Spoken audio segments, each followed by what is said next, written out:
So, we pick up after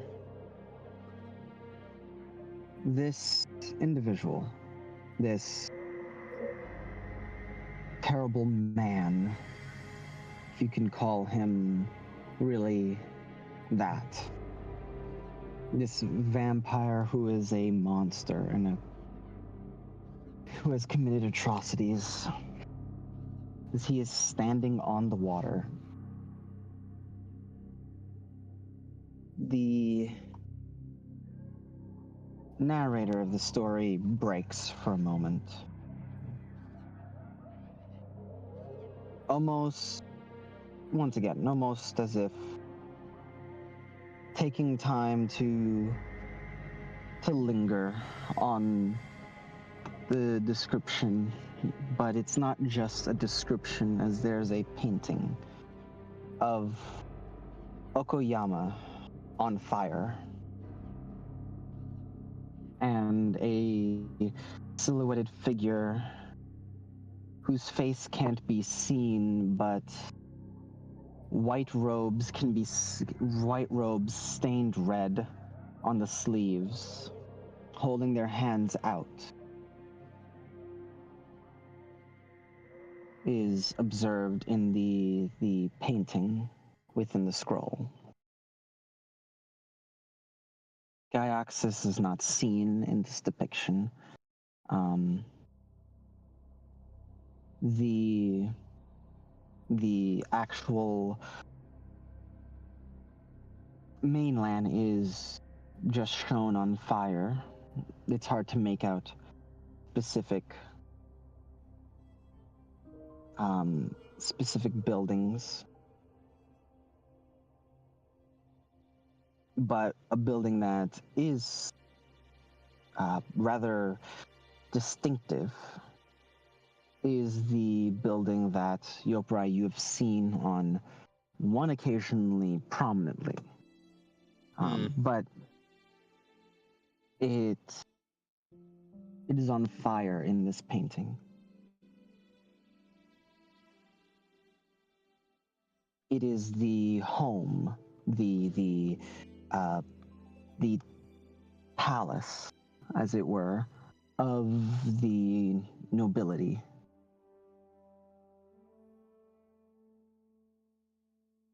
And the painting takes up a small bit here. It definitely seems as if the intention of the author is to make this a somewhat prominent moment.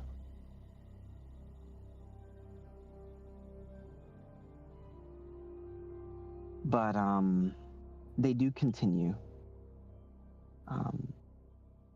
Yopra, I don't know how enraptured you are in the story since you are picking this up again, but whether you check how much of the scroll is left or not, your hands are the amount of space left in the scroll is running out as you get back to this point. Mm-hmm.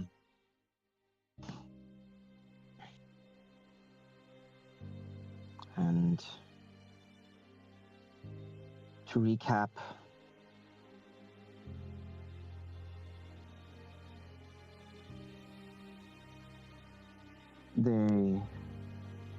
we go back to I'd just like to recap the dialogue of this man.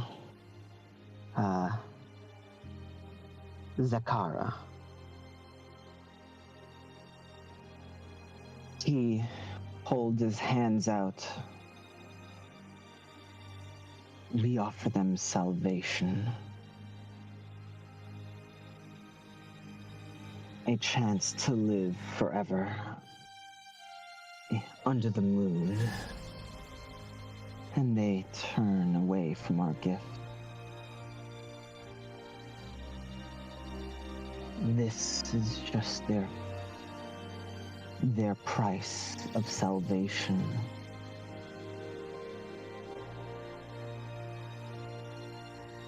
they will be saved.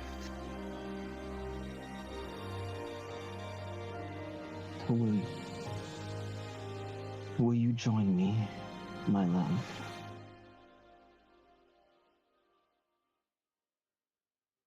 The narrator muses on Gyoxys' mental state here, on how it's hard to put into words what went through her mind. If it was pain,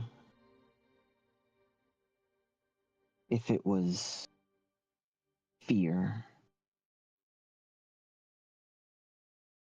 or just anguish for those who were being murdered in the streets.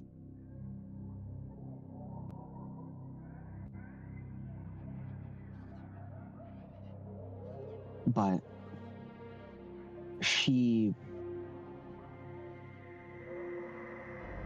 felt, in truth, every emotion reasonable to feel in this moment. As while she never understood what it was like to be mortal,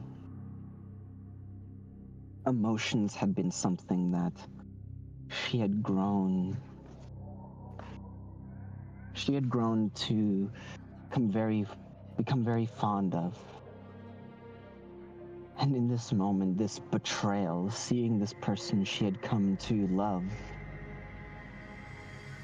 albeit not in a traditional way, the feeling that was most prominent was disgust.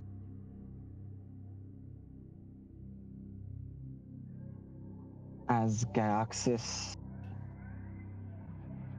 moved past them, moved through the water beneath them to begin stopping the fires that plagued Okayama, she caused it to rain and storm using her powers as a sea serpent to control the very weather. She made it rain. She blasted jets of water, cutting down these individuals. She blasted water into the sky as it came down over this budding settlement, this city. And with every blast, it only drained her further as she began desperately trying to stop the fires. So desperate were her efforts that she did not see her love, her former love, walk up behind her. And with a almost pitying look, begin an incantation.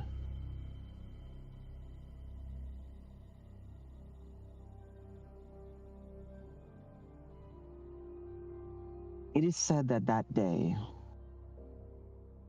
Gyoxys saved Okayama. Okayama would have burnt down if it was not for the efforts of her. And the few blasts that she did fire at vampires destroyed them almost outright, as her jets of water were that of an ancient water serpent, sea serpent, who has roamed the world since this planet existed. As far as she knows, she has been here when the world was flooded. And it was a lonely place until people arrived. Until civilizations started to flourish. Her magic was that the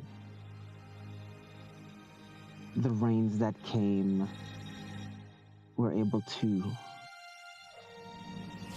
bring enough water from the sky that it was as if the very ocean had begun to cry, and for the first time in her life she understood why so many mortals thought the rain to be a sad event.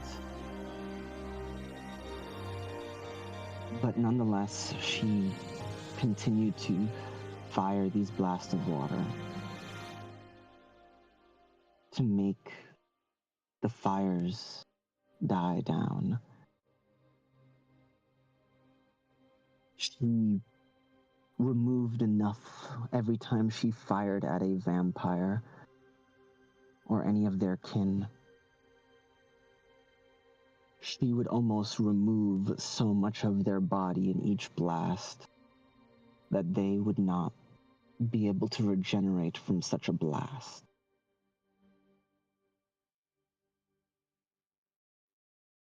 There would be no blood, and the body parts disintegrated. They would not be able to regenerate.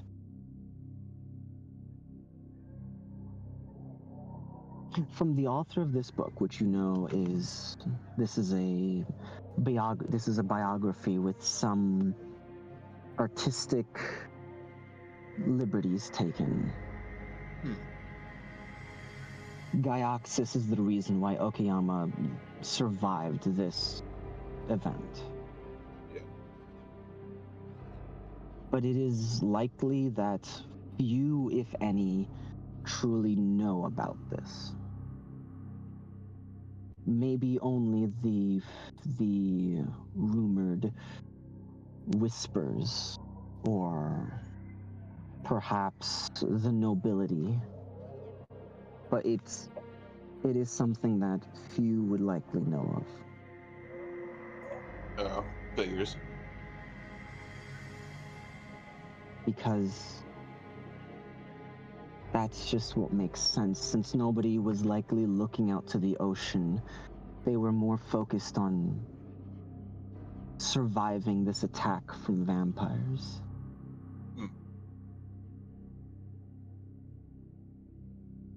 But the incantation completed. Zakara, he cursed her.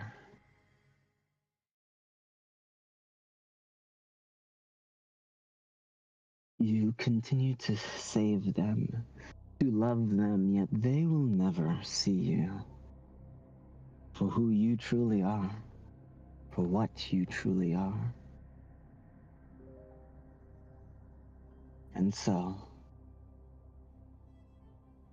if you will not love me,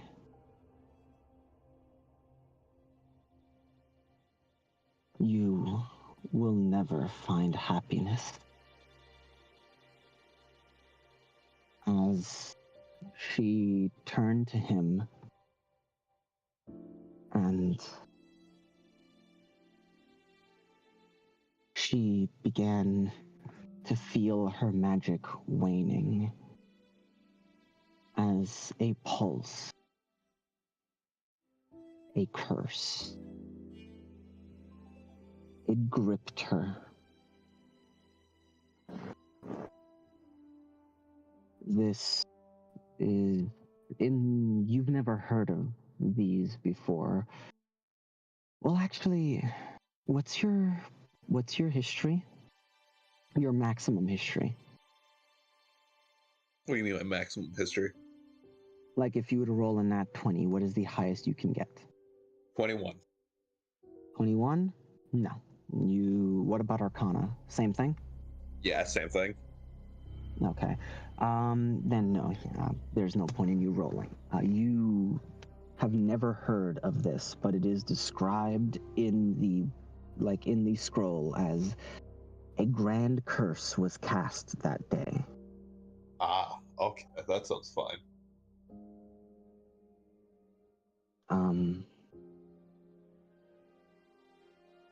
And Gyoxys, no pain came to her. But she watched as the city, the fires had began to stop. The people, the difference between laughter and crying could now be distinguished as the laughter had died and cries could be heard, screams and cries. But now there was actually a distinction. As she started to look down at herself, her form had shrunk, was shrinking. She began to grow hands. She began to have feet, and she was cursed to a human form. She no longer was a sea serpent, but was a mortal. Albeit her magic still present within her soul, within her heart. She was no longer the great being of the sea.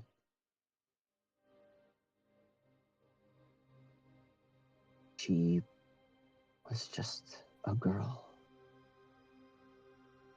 A woman who had no understanding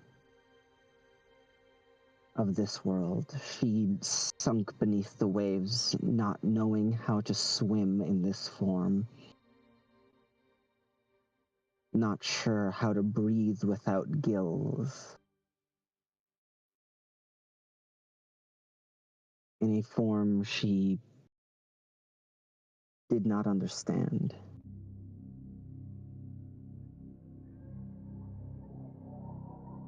Zakara left that day, walking off the water,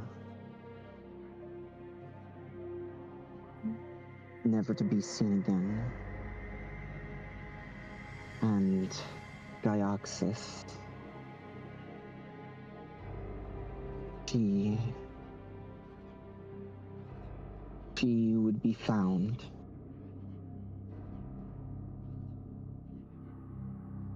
As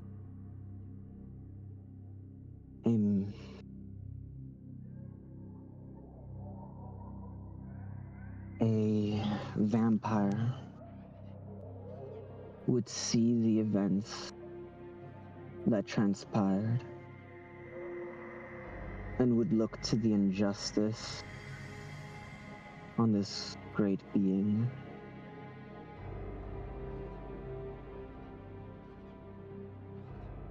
And would shake their head.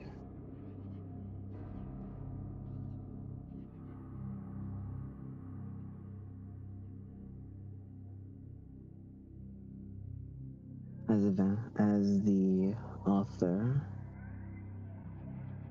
then says, this is how I found her.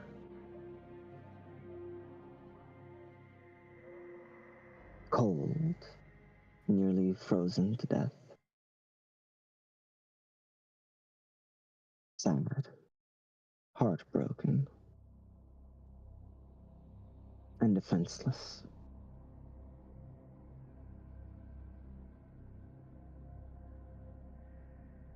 And so I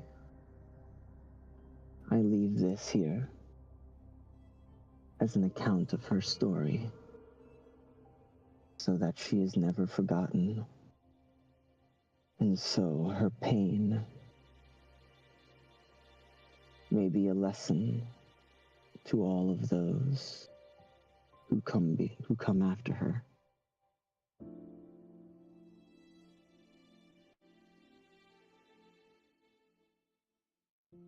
Do not trust the man.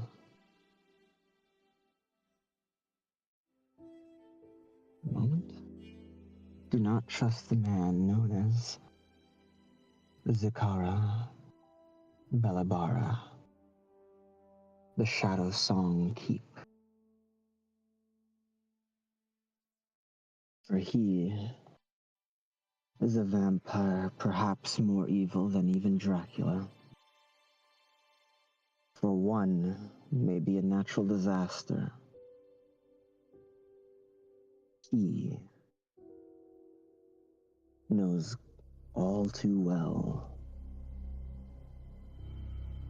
how to use the world to his advantage.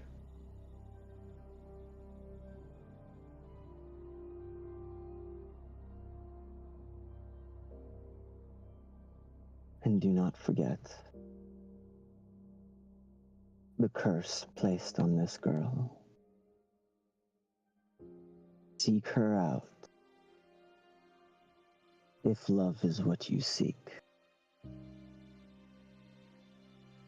For only true love's kiss may break her spell.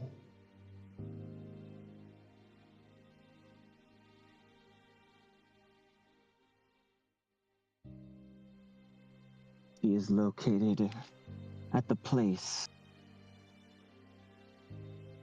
where a sea of gold meets a sea of green, and mountains can be seen in the far distance.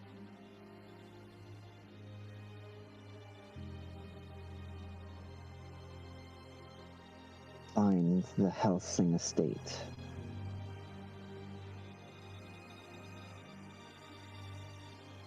Find, as you see, a sketch that ends this entire tale of a girl.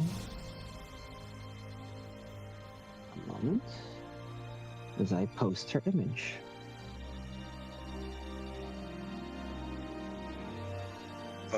He's located where a sea of gold meets a sea of green, right? What it Say said. again?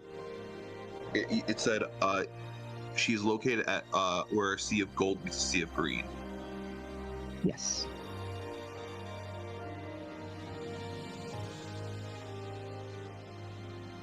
As a sketch is seen of a girl that looks like this. Cute.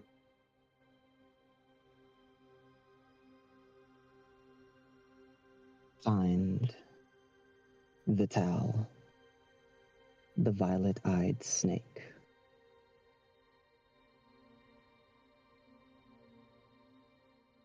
And that is the end of Gyoxys' tale. I see. Very interesting. Mm-hmm. Sorry, lady, I am not the true love you're looking for. Nope. From this, you have proficiency in insight? I believe it. Ooh, let me check. I do not, unfortunately, but I have a +4. You have a +4, so that is a passive 14. Yep. Okay. From this, you can tell that, yeah, you wouldn't get the whole thing, but you would get this much at the very least.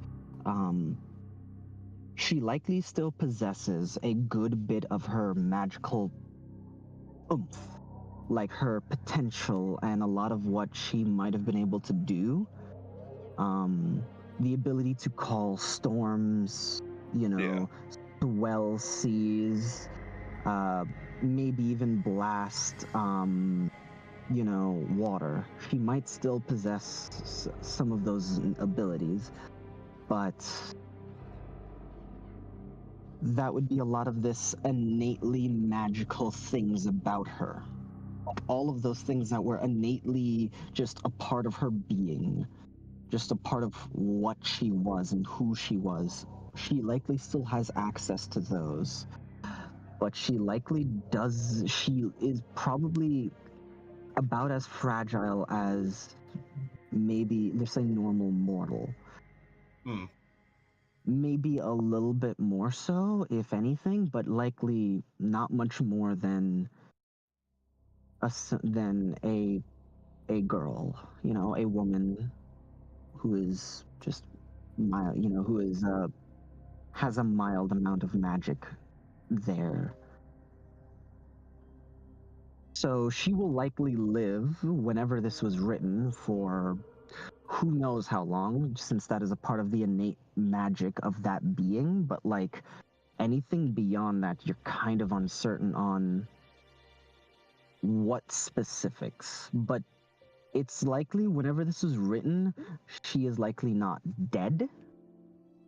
But but it's kind of a thing of like anything about her beyond that is hard to tell. But you can tell that it's like from what this is said or what was said about the curse, she likely is about as fragile as a mortal rather than a sea serpent. Gotcha. And yeah, that is her tale.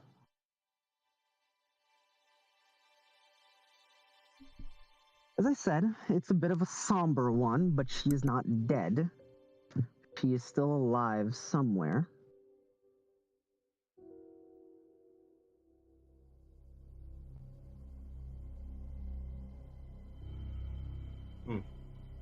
But yeah. It's a beautiful story. It's a tragic story. Yeah. Am I okay to end the recording here? You're free, yeah. I'm gonna turn off the cat slideshow for a moment to get a good look at Gyoxys.